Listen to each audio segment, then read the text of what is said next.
শুধুমাত্র আপনারা ভিডিও দেখানি লাগি আজকে খুব বুড়ি আইসি মাওয়ার 3 নম্বর ফেরিঘাট। এমন একটা ভিডিও আজকে বানাইমু, কিন্তু ফগেটর মাঝে নাই 1 টাকা। ফগেট একবারে জোলা জাড়া হয়ে গেছে। তারপরেও একটু মনরে সান্ত্বনা দিলাম, আচ্ছা দেখি বারইয়া শুভাকাঙ্ক্ষী হেউরেনি পাওয়া যায়। যেই কথা সেই কাজ বারইছি এবং ভিডিও মেক করা শুরু করছি।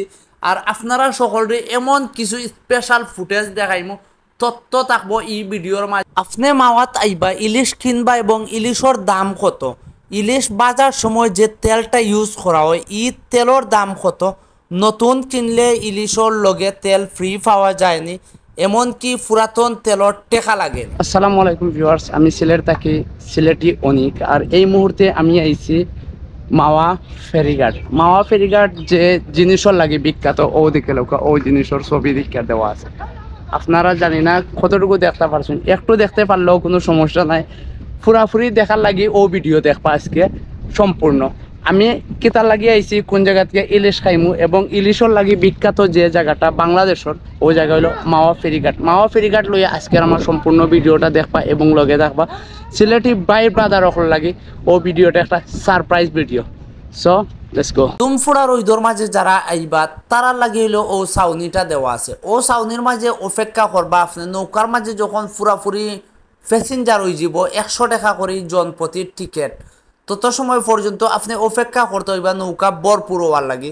100 টাকায় যদি যাইতেছেন, আর আপনার যদি কুরকুরি থাকে মনের ভিতরে যে অনেক বেশি টাকা আছে, নৌকা একলা রিজার্ভ লইয়া যেদিকে ইচ্ছা ওদিকে যাইবাগি।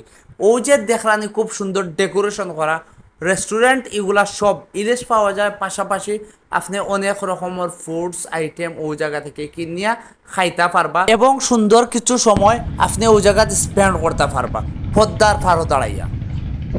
খুব বেশি গরম লাগিব, আপনার একটা আইসক্রিম খাই।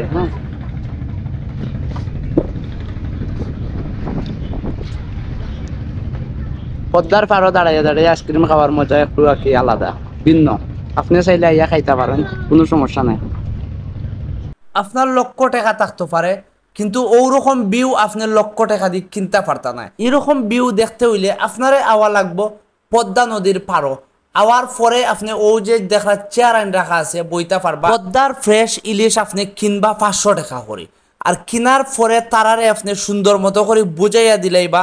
আর বাকিটা বুঝবা তারা কিলা পরিষ্কার করা লাগে, কিলা মাছর ভিতরে থেকে ডিম বার করিয়া আপনার মাছরে একদম রেডি করিয়া তারা নুন মরিচ হলুদ যা কিছু দরকার আছে সব কিছু দিয়া বাজার লাগি রেডি। নতুন তেল 100 টাকা দিয়ে কিনছি আমরা, ওরকম ভাবে পুরা তেল দিবা। লগে যদি আপনি চান বেগুন ভাজা খাইতা, বেগুনও দিবা, তবে প্রতি পিস 10 টাকা করে। আর আমার মতো যদি ইচ্ছা করে নিজে বাজবা ট্রাই করতে পারেন, কোনো সমস্যা নাই। রানেও লাগে যে না ইলিশ ঠিক আছে।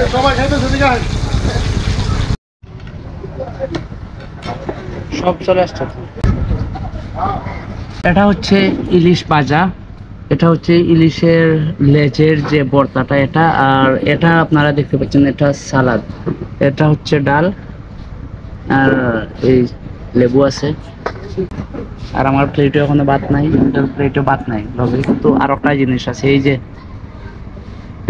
এগুলো হইলো বেগুন, বেগুনের লগে হইলো এই যে ইলিশের মাথা ভাজা থেকে শুরু করে সবকিছু ভাজা আছে। হ্যাঁ ঠিক আছে, খাওয়া শুরু করে।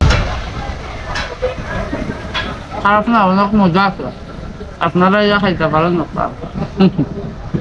প্লেটে মাছ মাত্রা আমার ভিডিও বানাইলাম, মানে আস্তে আস্তে খাওয়া দাওয়া শেষ করিয়া আবার আমি আছি পদ্মা নদীর পাড়ো।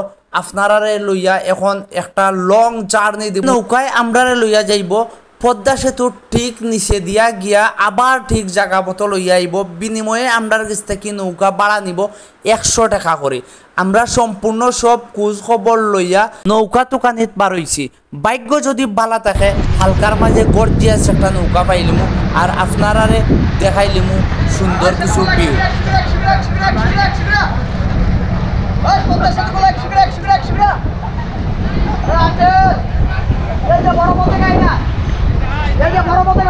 ওই জায়গাতে নৌকার যদি আপনি উঠতেছেন 100 টাকা করে দিয়া উঠে যাবা কষ্ট করে। 2 নম্বর পিলারটাকে ঘুরাইয়া নম্বর পিলার একবারে গুড়িয়া আমার কাছে মনে হয় যে পদ্মা সেতুর নিচ দিয়া যাইবা আর কি। দিয়া একটা রাউন্ড দিয়া আবার এমনি জায়গাত নামাইয়া দিবা, বিনিময়ে নিবা 100 টাকা করে। তাইলে 100 টাকা আমার কাছে লাগে যে কমও আছে। অনেক হাত থাকি আমি বালিশর নিচের টেকা জমানি বাদ দিয়া ঘোরাঘুরির পিছের টেকা খরচ করলাম। জানি না খার কিরকম মনে হয়, কিন্তু একটা কথা মনে রাখবা, ঘোরাঘুরি করার মাঝে মারাত্মক একটা প্রশান্তি আছে।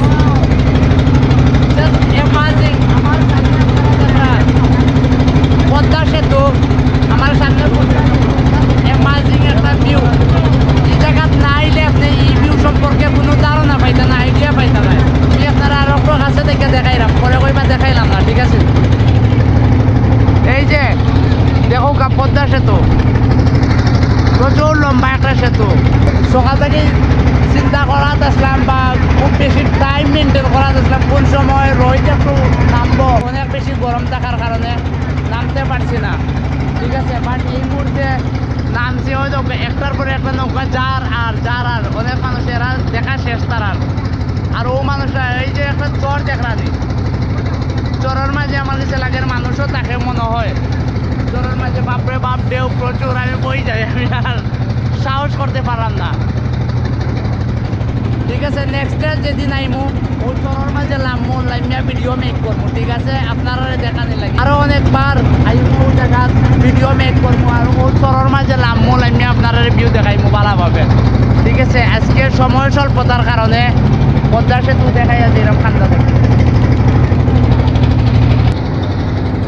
এইদিকে ভিউটা তো এইদিকে।